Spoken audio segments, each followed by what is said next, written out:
ಇತ್ತೀಚಿನ ಸಂಚಿಕೆಗಳನ್ನು ಜಾಹೀರಾತಿನ ಕಿರಿಕಿರಿ ಇಲ್ಲದೆ ನೋಡಿ.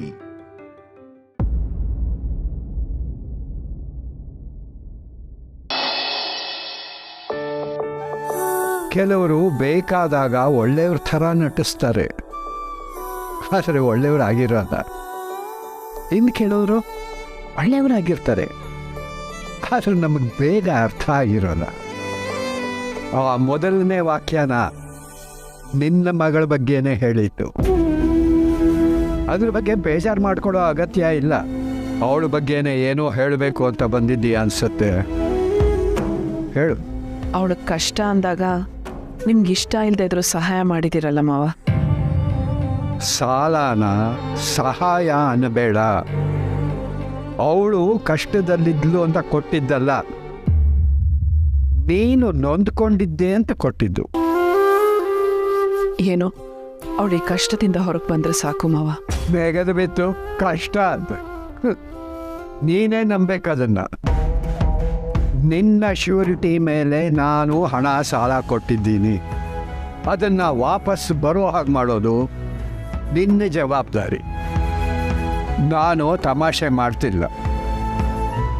ಈ ದತ್ತಂದು ವ್ಯವಹಾರ ಅಂದರೆ ವ್ಯವಹಾರ, ಗೊತ್ತಲ್ವಾ?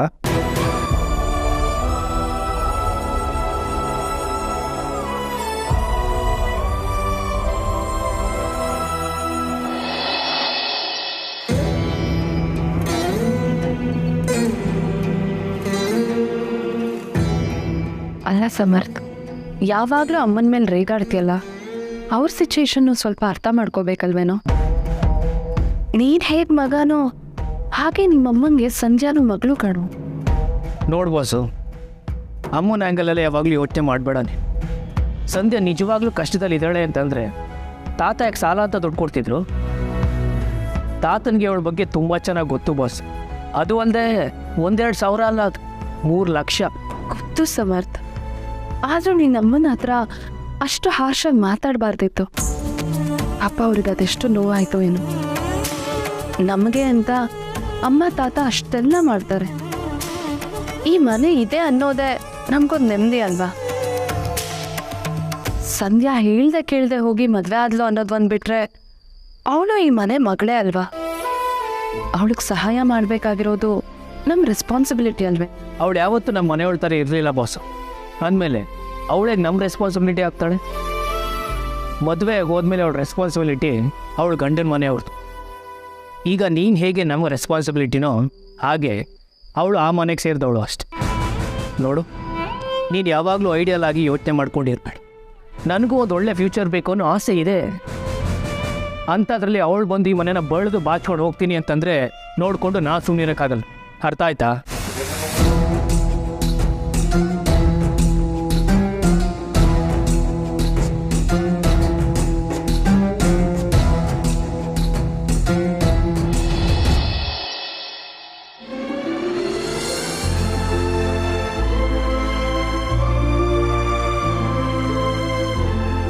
ಅಯ್ಯ, ನೀವು ಇಷ್ಟೊತ್ತಿನಲ್ಲಿದ್ದೆ?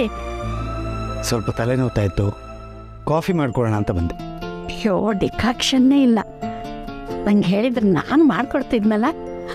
ನೀವು ವಿಷಯ ಬನ್ನಿ, ಈ ಕಡೆ ಬನ್ನಿ, ನಾನು ಮಾಡ್ತಿದ್ದೆ.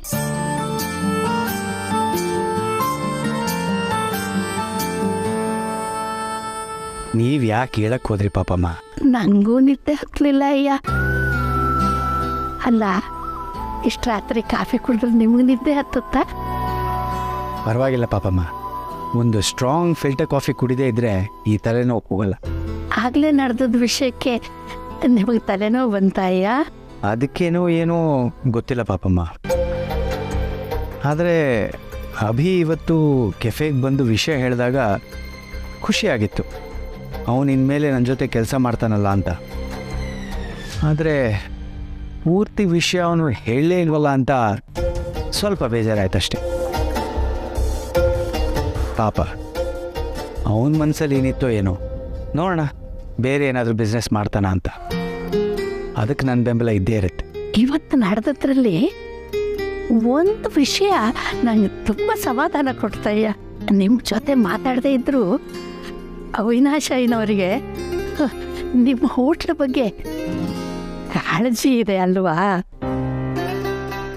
ನಿಮ್ಮನ್ನು ಕೇಳಿದ್ದೀರಾ ಅಂತ ಅಭಿಯವ್ರನ್ನ ಕೇಳಿದ್ರಲ್ಲ, ಅದು ನಂಗೆ ಖುಷಿ ಆಯಿತು.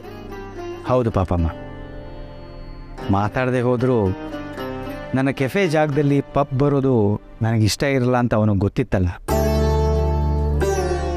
ಅವನಿಗೆ ಗೊತ್ತಿಲ್ಲದೆ ಅವನಿಗೆ ನನ್ನ ಮೇಲೆ ಪ್ರೀತಿ ಕಾಳಜಿ ಇದೆ ಅಂತ ಗೊತ್ತಾಯಿತು. ಅಭಿ ವಿಷಯಕ್ಕೆ ಸ್ವಲ್ಪ ನೋವಾದರೂ ಅಭಿ ವಿಷಯಕ್ಕೆ ಸಮಾಧಾನ ಆಯಿತು.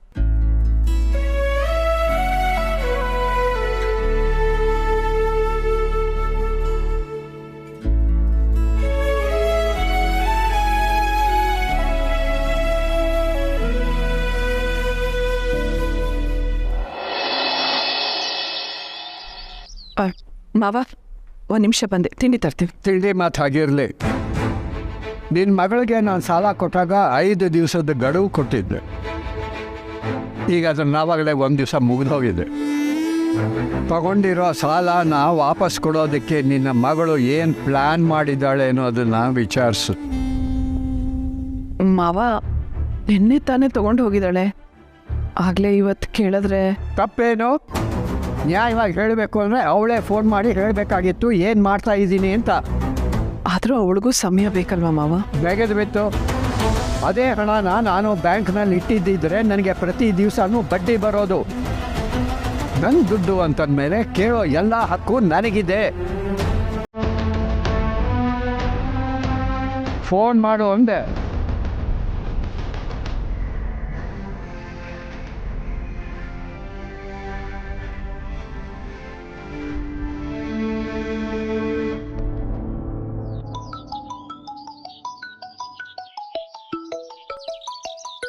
ಅನ್ನ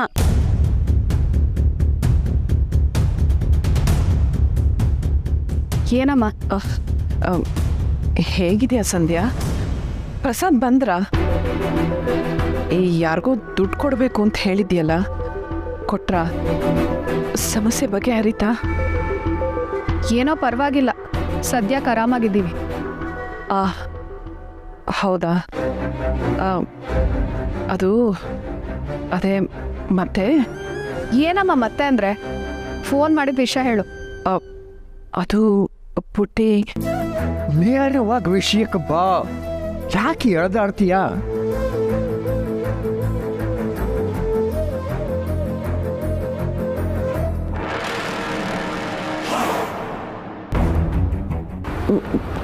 ಪುಟ್ಟಿ, ಅದೇ ಈ 4 ದಿನಕ್ಕೆ ದುಡ್ಡು ವಾಪಸ್ ಕೊಡಬೇಕಲ್ಲ, ಅದಕ್ಕೆ ಏನಾದರೂ ವ್ಯವಸ್ಥೆ ಮಾಡ್ಕೊಂಡಿದೀಯಾ? ಏನಮ್ಮ ನೀನು? ನಿನ್ನೆ ತಾನೇ ಚೆಕ್ ತಂದು ಬ್ಯಾಂಕಿಗೆ ಹಾಕಿದ್ದೀನಿ. ಸ್ವಲ್ಪ ಉಸಿರಾಡೋಕ್ಕಾದ್ರೂ ಟೈಮ್ ಕೊಡು. ಅದು ಹಾಗಲ್ಲ ಪುಟ್ಟಿ. 3 ಲಕ್ಷ ಚಿಕ್ಕ ಅಮೌಂಟ್ ಅಲ್ಲ, ಒಪ್ಕೊಳ್ತೀನಿ. ಹಾಗಂತ ತಗೊಂಡಿರೋದು ನಿನ್ ಮಗಳು. ಸಾಲ್ಗಾರು ಮನೆ ಹತ್ರ ಬಂದು ಹರಾಸ್ ಮಾಡೋರ್ ತರ ಫೋನಲ್ಲೇ ಕೇಳ್ತಿದ್ಯಲ್ಲ. ನನಗೆ ಗೊತ್ತು, ಆ ಮುದ್ಕ ಕೇಳು ಕೇಳು ಅಂತ ಪೀಡ್ಸಿರ್ತಾನೆ. ಸಂಧ್ಯಾ ಯಾವಾಗ ವಾಪಸ್ ಕೊಡ್ತಾಳೆ ಅಂತ ಪದೇ ಪದೇ ಕೇಳಿದ್ರೆ ಹೇಳು, ಅವಳು ಕೊಟ್ಟಾಗ್ಲೇ ಖರೆ ಅಂತ.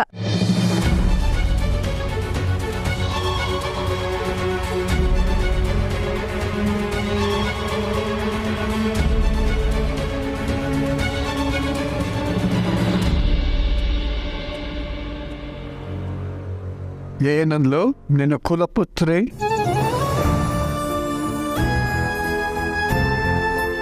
ಅವಳನ್ನು ನಂಬಿ ಮಾತು ಕೊಟ್ಟಿಯಲ್ಲ. ನೀನು ಸರಿಯಾದ ಪಾಠ ಕಲಿತೀಯ ತುಳಸಿ. ನಿನಗೆ ನಿನ್ನ ಮಗಳ ಬಣ್ಣ ಬೇಗ ಗೊತ್ತಾಗುತ್ತೆ. ಇರು.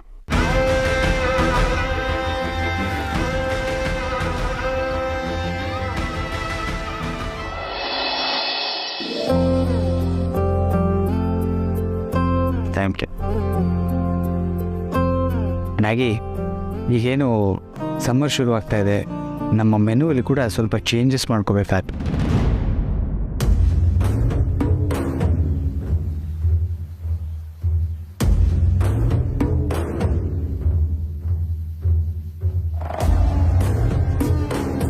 ನಾನು ನಿಮಗೆ ಫೋಟೋಸ್ ಕಳಿಸಿದ್ನಲ್ಲ, ಪ್ರಾಜೆಕ್ಟ್ ನೀವೇ ಹ್ಯಾಂಡಲ್ ಮಾಡ್ತಾರೋದ್ರಿಂದ ಡೈರೆಕ್ಟಾಗಿ ಬಂದು ಪ್ಲ್ಯಾನ್ ನೋಡಿದ್ರೆ ಬೆಟರ್ ಅನಿಸ್ತು.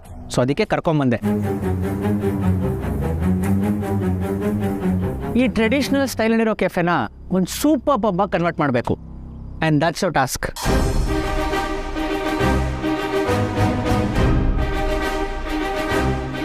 ಬೈ ದಿ ವೇ, ಇವರು ಇಂಜಿನಿಯರ್, ಹೀಸ್ ಅ ಕಾಂಟ್ರಾಕ್ಟರ್. ಸೊ ಕೆಫೆ ರಿನೋವೇಷನ್ ಎಲ್ಲ ಇವರೇ ನೋಡ್ಕೊತಾರೆ. ಅಭಿ, ನಾನು ನಿನ್ನೆನೇ ನಿನಗೆ ಕ್ಲಿಯರಾಗಿ ಹೇಳಿದ್ದೀನಲ್ಲ, ನನಗಿದು ಇಷ್ಟ ಇಲ್ಲ ಅಂತ.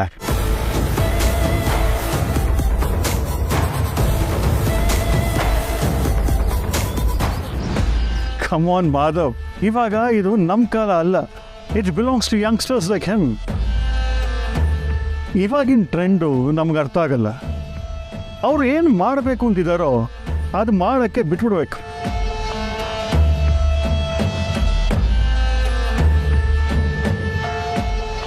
ತುಳಸಿ, ನನಗೆ ಸೀನಿಯರ್ ಕ್ಲಬ್ ಮೀಟಿಂಗ್ ಇದೆ, ಹೋಗಿ ಬರ್ತೀನಿ. ಹುಷಾರು.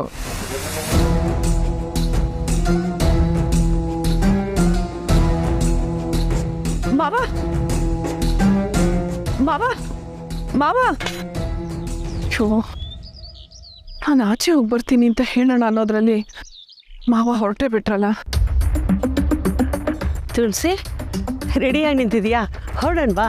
ಅಮ್ಮ, ಅದು ಮಾವನ್ಗೆ ಹೇಳೋಣ ಅನ್ನೋಷ್ಟರಲ್ಲಿ ಅವ್ರು ಹೊರಟ್ಬಿಟ್ರು. ಅವ್ರಿಗೆ ಹೇಳ್ದೆ ಹೋಗೋದು ನನ್ಗೆ ಯಾಕೋ ಸರಿ ಬರ್ತಾ ಇಲ್ಲ. ಅವ್ರು ಹೊರಟು ಬಿಟ್ರು ಅಂದಿಯಲ್ಲ, ಹೋಗ್ಲಿ ಬಿಡು, ಬಂದ್ಮೇಲೆ ಹೇಳಿದ್ರಾಯ್ತು. ಆದರೂ ಅಮ್ಮ, ಪ್ರತಿ ಸಲ ಹೀಗೆ ಆಗ್ತಾ ಇದೆ. ನೀನೇನು ಬೇಕು ಅಂತಲೇ ಮಾಡ್ತಿಲ್ವಲ್ಲ ತುಳಸಿ. ಅಂದ್ಕೊಂಡು ಕೆಲಸ ಆದಮೇಲೆ ಮೊದಲು ಅವ್ರಿಗೆ ಹೇಳೋಣ. ಈಗ ಬಾ, ಹೊರಡೋಣ. ಆದರೂ ಅಮ್ಮ, ದತ್ತಣ್ಣ ಕೇಳಿದ್ರೆ ನಾನೇ ಒತ್ತಾಯ ಮಾಡಿದ್ದು ಅಂತ ಹೇಳ್ತೀನಿ, ಸರಿನಾ? ಲೇಟ್ ಮಾಡಿದ್ರೆ ಅವ್ರಿಗೆ ಇಷ್ಟ ಆಗಲ್ಲ. ಏನು ಯೋಚನೆ ಮಾಡ್ತಿದೀಯ? ನಡಿ ತುಳಸಿ. ಸರಿ, ಒಂದು ನಿಮಿಷ ಬಂದೆ. ಪುಟ್ಟ, ಬಾಗ್ಲು ಹಾಕೋ. ನಾನು ಗೋದಾವರಿ ಅಮ್ಮನ ಜೊತೆ ಆಚೆ ಹೋಗಿ ಬರ್ತೀನಿ.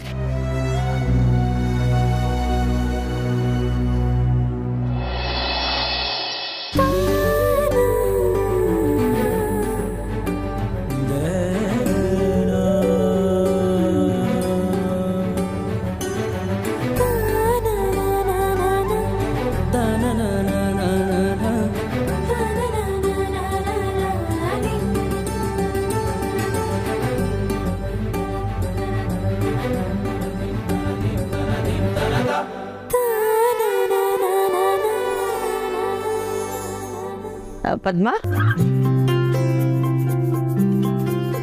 ಹೇಳಿ ಅಕ್ಕ. ನಾನು ತುಳಸಿ ಅಂತ ಹೇಳಿದ್ನಲ್ಲ. ಗೊತ್ತು, ಮೈಸೂರು ಪಾಕ್ ಮಾಡೋದಕ್ಕೆ ನಮ್ಮನೆಯಿಂದನೇ ಪಾತ್ರೆ ತಗೊಂಡಿದ್ರು. ಅದು ನಿಮ್ಮನೇನಾ? ನೀವು ತಕ್ಷಣ ಪಾತ್ರೆ ಕೊಟ್ಟು ಕಳಿಸಿದ್ದು ತುಂಬ ಉಪಕಾರ ಆಯಿತು. ಓ, ಇವರು ಒಗ್ಗರಣೆ ಡಬ್ಬಿ ಪ್ರೋಗ್ರಾಮಲ್ಲಿ ಬಂದಿದ್ರು ಅಲ್ವಾ? ಹೌದು, ಈಗ ಮನೆಯಿಂದನೇ ಸಣ್ಣದಾಗಿ ಡಬ್ಬಿ ಕೆಲಸನೂ ಶುರು ಮಾಡಿದ್ದಾಳೆ.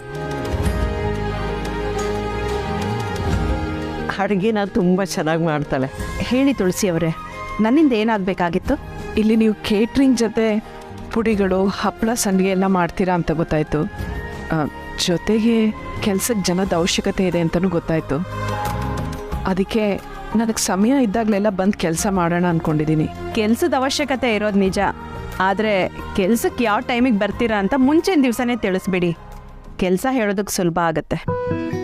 ಹಾಂ, ಇವತ್ತು ಮನೇಲಿ ಒಂದ್ಸಲ ಮಾತಾಡ್ತೀನಿ, ಆಮೇಲೆ ಕೆಲ್ಸಕ್ಕೆ ಬರಕ್ಕೆ ಶುರು ಮಾಡ್ತೀನಿ. ಇವತ್ತು ಹೇಗೋ ಬಂದಿದ್ದೀರಲ್ಲ, ಇವತ್ತಿಂದನೇ ಕೆಲಸ ಶುರು ಮಾಡಿ. ನೀವು ಹೇಗೆ ಕೆಲಸ ಮಾಡ್ತೀರಾ ಅಂತ ನಮಗೂ ಗೊತ್ತಾಗತ್ತೆ.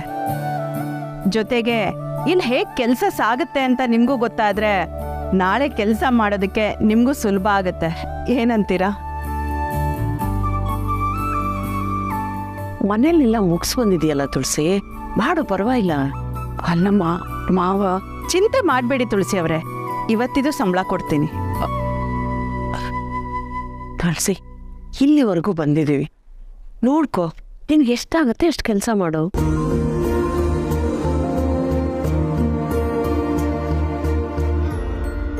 ಅಭಿ, ಇಲ್ಲಿ ಕಸ್ಟಮರ್ಸ್ ಇದ್ದಾರೆ, ಒಳಗಡೆ ಹೋಗಿ ಮಾತಾಡ. ನಿಧಾನಕ್ಕೆ ಮಾತಾಡ್ತಿದ್ದೀವಲ್ಲ ಮಾಧವ್. ಎಲ್ಲ ಅಪ್ಪಂದ್ರು ಮಕ್ಕಳು ಮಾಡೋ ಕೆಲಸಕ್ಕೆ ಸಪೋರ್ಟ್ ಮಾಡ್ತಾರೆ, ಆದರೆ ನೀನು ಮಾತ್ರ ಯಾಕೆ ಹೇಗೆ ಮಾತು? ಮಗ ಏನೋ ಮಾಡಬೇಕು ಅಂತಿದ್ದಾನೆ, ಅದಕ್ಕೆ ಬೆನ್ ತಟ್ಟಿ ಮಾಡಕ್ಕೆ ಬಿಡ್ಬೇಕು ತಾನೆ? ಎಂಥ ವಿಷದ ಹಾವೋ ಈ ವಯ್ಯ, ಅಪ್ಪ ಮಗನ ಮಧ್ಯೆನೇ ತಂದಿಡ್ತಾ ಇದ್ದಾನಲ್ಲ. ಹಾಪ ಬೆಳಗ್ಗೆ 2 ಸಲ ಫೋನ್ ಮಾಡಿದ್ದೆ, ಫೋನ್ ಸ್ವಿಚ್ ಆಫ್ ಆಗಿತ್ತು. ಚಾರ್ಜ್ ಇರಲಿಲ್ಲ ಮಗಳೇ, ನೀನು ಫೋನ್ ಮಾಡಿದೆ ಅಂತ ಕೇಶವ ಹೇಳ್ದ. ಹ್ಞೂ ಅಪ್ಪ, ಅಮ್ಮಂಗೆ ಡಬ್ಬಿ ರೆಡಿ ಮಾಡೋದಕ್ಕೆ ಹೆಲ್ಪ್ ಮಾಡಬೇಕಿತ್ತು, ಅದಕ್ಕೆ ಬುಕ್ ಸ್ಟೋರಿಗೆ ಬರಲಿಲ್ಲ. ಸಾರಿ ಅಪ್ಪ. ಸಾರಿ ಯಾಕಮ್ಮ, ಮೊದಲು ನೀನು ಅತ್ತೆಗೆ ಹೆಲ್ಪ್ ಮಾಡು, ಆಮೇಲೆ ಸಮಯ ಸಿಕ್ಕಿದ್ರೆ ಇಲ್ಲಿಗೆ ಹೇಗೂ ನಾನು ಕೇಶವ ಒಟ್ಟಿಗೆ ಇರ್ತೀವಲ್ಲ ಇಲ್ಲಿ. ಆದರೂ ನೀನು ಬೇರೆ ಈ ನಡುವೆ ತುಂಬ ಆಬ್ಸೆಂಟ್ ಮೈಂಡೆಡ್ ಆಗಿದ್ಯಾ, ನಂಗೆ ಬರೀ ನಿಂದೆ ಯೋಚನೆ ಆಗತ್ತಪ್ಪ. ನನಗೇನಾಗಿದೆ, ನಾನು ಆರಾಮಾಗಿದ್ದೀನಿ, ನನ್ನ ಯೋಚನೆ ನೀನು ಮಾಡಬೇಡ. ಅಂದಾಗೆ ಅವರೆಲ್ಲ ಹೇಗಿದ್ದಾರೆ, ಆರಾಮ್ ತಾನೆ? ಹ್ಞೂ ಅಪ್ಪ, ಎಲ್ಲ ಆರಾಮು. ಅಪ್ಪ, ತಾತ ಸೀನಿಯರ್ ಕ್ಲಬ್ ಮೀಟಿಂಗ್ ಇದೆ ಅಂತ ಹೋದ್ರು, ನೀನು ಯಾಕೆ ಹೋಗಿಲ್ಲ? ಡಾಕ್ಟ್ರು ರೆಸ್ಟ್ ತಗೊಳ್ಳಿ ಅಂತ ಹೇಳಿದ್ದಾರೆ ಅಂತ ನಿನಗೆ ಹೇಗೆ ಹೇಳಿ ಮಗಳೇ? ಹಲೋ ಅಪ್ಪ, ಕೇಳಿಸ್ತಿಲ್ವಾ? ಅದು ಈ ಬಾತ್ರೂಮ್ ಟೈಲ್ಸ್ ಚೇಂಜ್ ಮಾಡಬೇಕು ಅಂತ ಟೈಲ್ಸ್ ಹಾಕೊಂಡು ಕರೆದಿದ್ದೆ, ಅದಕ್ಕೆ ಹೋಗಲಿಲ್ಲ ಅಷ್ಟೇ. ನಿಜನಾ? ನನ್ನ ಹತ್ರ ಆರೋಗ್ಯ ಸರಿ ಇಲ್ಲ ಅನ್ಬಾರ್ದು ಅಂತ ಏನೇನೋ ಸುಳ್ಳು ನೆಪ ಹೇಳ್ತಿಲ್ಲ ತಾನೆ? ಇಲ್ಲ, ಸುಳ್ಳು ಯಾಕೆ ಹೇಳಿ ಸರಿ, ನಾನು ಆರಾಮಾಗಿದ್ದೀನಿ, ನೀನೇನು ತಲೆ ಕೆಡ್ಸ್ಕೋಬೇಡ. ಆ ಮನೇಲಿ ಎಲ್ಲರನ್ನೂ ಕೇಳಿದೆ ಅಂತ ಹೇಳು. ಹಾಂ, ಇಡ್ಲಾ? ಹ್ಞೂ ಅಪ್ಪ, ಹುಷಾರು.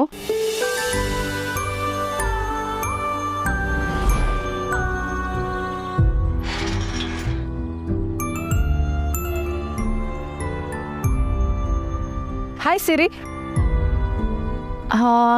ಸಮರ್ಥಿಲ್ವಾ? ಇಷ್ಟೊತ್ತಲ್ಲಿ ಅವ್ರು ಆಫೀಸಿಗೆ ಹೋಗಿರ್ತಾರಲ್ವಾ? ಓ ಹೌದಲ್ವಾ, ಮರ್ತೇ ಬಿಟ್ಟೆ. ಅವ್ರಿದ್ದಾರೆ ಅಂದ್ಕೊಂಡು ಈ ಬಾಳೆಹಣ್ಣಿನ ಹಲ್ವಾ ಮಾಡ್ಕೊಂಬಂದೆ. ಪ್ಲೀಸ್ ಅವ್ರಿಗೆ ಕೊಟ್ಬಿಡ್ತೀರಾ? ಅರೆ ಏನು ವಿಶೇಷ ನಂದಿನಿ? ಹಾಗೇನಿಲ್ಲ, ಸಮರ್ಥ್ಗೆ ಬಾಳೆಹಣ್ಣಿನ ಹಲ್ವಾ ಅಂದರೆ ತುಂಬ ಇಷ್ಟ ಅಂತ ಗೊತ್ತಿತ್ತು. ಅದು ಅಲ್ಲದೆ ಹಿಂದಿನ ವಾರ ನನಗೆ ಅವರಿಂದ ತುಂಬ ಹೆಲ್ಪ್ ಆಗಿದೆ.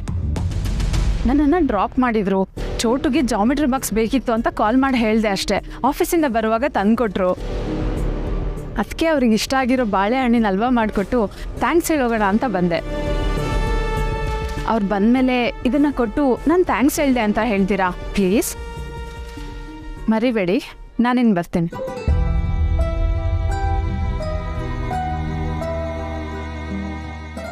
ಏನು ಇವಳು ಇಂಟೆನ್ಷನ್ನು? ಮನೇಲಿ ಅತ್ತೆ ಮಾವಂಗೆ ಸರಿಯಾಗಿ 2 ಹೊತ್ತು ಅಡುಗೆ ಮಾಡಿ ಹಾಕಲ್ಲ ಇವಳು. ಅಂಥದ್ರಲ್ಲಿ ಸಮರ್ಥಕ್ಕೆ ಸ್ವೀಟ್ ಮಾಡ್ಕೊಂಡು ಬಂದಿದ್ದಾಳೆ. ಇವಳು ಮನ್ಸಲ್ಲಿ ಏನಿದೆ ಅಂತಾನೆ ಅರ್ಥ ಆಗಲ್ಲ. ಅಭಿ, ನೀನು ಬಿಸ್ನೆಸ್ ಮಾಡೋದು ನನಗಿಷ್ಟನೇ, ಆದರೆ ಯಾವ ಬಿಸ್ನೆಸ್ ಅನ್ನೋದು ಇಂಪಾರ್ಟೆಂಟ್. ಅದು ಅಲ್ಲದೆ ನಾನು ಈ ಕೆಫೆನ ಶುರು ಮಾಡಿದ್ದು ಬಿಸ್ನೆಸ್ಗೆ ಅಂತಲ್ಲ, ಇದು ನನ್ನ ಪ್ಯಾಷನ್. ನಮ್ಮ ಕೆಫೆಯಿಂದ ಹೊರಗೆ ಹೋಗೋರು ಚೆನ್ನಾಗಿ ತಿಂದು ಖುಷಿಯಿಂದ ಆಚೆ ಹೋಗಬೇಕು. ಇಲ್ಲಿಂದ ಕುಡ್ಕೊಂಡು ಹೋಗಿ ತಮ್ಮ ಮನೆ ನೆಮ್ಮದಿಯನ್ನು ಹಾಳು ಮಾಡೋದು ನನಗಿಷ್ಟ ಇಲ್ಲ. ಕಮ್ ಆನ್ ಡ್ಯಾಡ್, ನೀವಿನ್ನೂ ಯಾವ ಕಾಲದಲ್ಲಿದ್ದೀರಾ? ಡ್ರಿಂಕಿಂಗ್ ಕೂಡ ಈಗ ಸೋಷಿಯಲ್ ಹ್ಯಾಬಿಟ್ ಆಗಿದೆ. ಎಷ್ಟೊಂದು ಜನ ಇದರಿಂದ ನೆಮ್ಮದಿ ಕಂಡ್ಕೋತಾರೆ. ನೀವು ಯಾಕೆ ಈ ಆ್ಯಂಗಲಿಂದ ಯೋಚನೆ ಮಾಡ್ತಿಲ್ಲ? ಕೆಟ್ಟ ಹ್ಯಾಬಿಟ್ ಕೊಡೋದು ನೆಮ್ಮದಿಯನ್ನಲ್ಲ, ನೆಮ್ಮದಿ ಅನ್ನೋ ಭ್ರಮೇನಷ್ಟೇ. ವಾಟ್ ಎವರ್ ಡ್ಯಾಡ್, ನಿಮ್ಮ ಕೆಫೆ ದುಡಿಯೋ 1 ದಿನದ ದುಡಿಮೆ ನಮ್ಮ ಪಬ್ಬು 10 ಟೈಮ್ಸ್ ದುಡಿಯತ್ತೆ. ಆಗಲೇ ಹೇಳಿದ್ನಲ್ಲ, ನಾನು ಕೆಲಸ ಮಾಡೋ ಕಾಲದಲ್ಲಿ ಮಾರಲ್ ಆಗಿ ಕೆಲಸ ಮಾಡಿ ಮುಗಿಸಿದ್ದೀನಿ. ಈಗ ನನಗೆ ನೆಮ್ಮದಿ ಕೊಡೋ ಕೆಲಸ ಮಾಡಬೇಕಷ್ಟೆ. ಆ ಕಾರಣಕ್ಕೆ ಈ ಕೆಫೆ ನಡೆಸ್ತಾ ಇದ್ದೀನಿ. ಇದರಿಂದ ಬರೋ ದುಡ್ಡು ನನಗೆ ಮುಖ್ಯ ಅಲ್ಲ. ಸ್ವಲ್ಪನೂ ಬದಲಾಗಿಲ್ವಲ್ಲ ಮಾಧವ್? ಬಿಸ್ನೆಸ್ ಫೀಲ್ಡಲ್ಲಿ ಇರೋರು ಆಡೋ ಮಾತೇ ಅಲ್ಲ ಇದು. ಬಿಸ್ನೆಸ್ಸು ಪ್ರೊಫೆಷನ್ನ ನೀನು ಪರ್ಸನಲ್ ತಗೋತೀಯ, ಅದ್ರ ಜೊತೆ ಅಟ್ಯಾಚ್ಮೆಂಟ್ ಬೆಳೆಸ್ಕೋತೀಯ. Madhav, that's your problem. ನನ್ನ ಹತ್ರ ಪಬ್ಬಿಂದ ಸಂಪಾದನೆ ಮಾಡೋಕ್ಕಾಗಲ್ಲ ಅನ್ನೋರು ಹೀಗೆ ಹೇಳೋದು. ಸೋಲು ಒಪ್ಕೊಳ್ಳೋಕ್ಕಾಗದಿರೋ ಕೊಡೋ ರೀಸನ್ ಇದು ಮಾತಾಡ. ಏನಂತೀಯ? ಯಾಕೆ ಸುಮ್ಮನಾದ್ರಿ? ಪಪ್ಪ ಕೇಳಿರೋ ಪ್ರಶ್ನೆಗೆ ಆನ್ಸರ್ ಮಾಡಿ.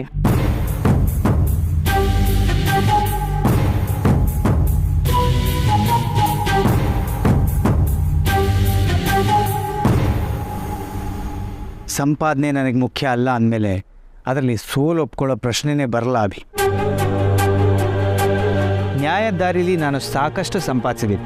ಈಗ ಅನ್ಯಾಯದ ದಾರಿಲಿ ಸಂಪಾದಿಸೋದಕ್ಕಾಗಲಿ ಸಂಪಾದಿಸೋದವ್ರನ್ನ ಸಪೋರ್ಟ್ ಮಾಡೋದಕ್ಕಾಗಲಿ ನನಗಿಷ್ಟ ಇಲ್ಲ. Come on dad. ಹೀಗೆ ಹೇಳಿದ್ರೆ ನಾವು ಒಪ್ಕೊಳಕ್ಕಾಗಲ್ಲ ಮಾಧವ್. ಆ ಫ್ಯಾಕ್ಟ್ಸ್ ಆ್ಯಂಡ್ ಫಿಗರ್ಸ್ ಇದ್ರೆ ಹೇಳು, ಆಮೇಲೆ ನಾವು ಯೋಚನೆ ಮಾಡಿ ಬೇಕಾದ್ರೆ ಹೇಳೋಣ. ಅರ್ಥ ಆಗಲಿಲ್ವಾ? Let me explain. ಈ ಕೆಫೆ ಒಂದು ದಿನದಲ್ಲಿ ಎಷ್ಟು ಸಂಪಾದನೆ ಮಾಡುತ್ತೆ? ಇಂಪಾರ್ಟೆಂಟ್ ಡೇಸ್ ಆದರೆ 1.5 ಲಕ್ಷದವರೆಗೂ ಸಂಪಾದನೆ ಆಗುತ್ತೆ. ಒಂದು ಪಬ್ಬು ವೀಕ್ ಡೇಸಲ್ಲಿ ಮಿನಿಮಮ್ 4 ಲಕ್ಷ ಮಾಡುತ್ತೆ. ಅದು ನಿನಗೆ ಜಾಸ್ತಿ ಅನ್ಸಿದ್ರೆ ಒಂದು ದಿನದಲ್ಲಿ ನೀನು 3 ಲಕ್ಷ ಸಂಪಾದನೆ ಮಾಡಿ ತೋರಿಸು. ಆಗ ನಾವು ಈ ಪ್ರಾಜೆಕ್ಟ್ನ ಕೈ ಬಿಡ್ತೀವಿ. What you say?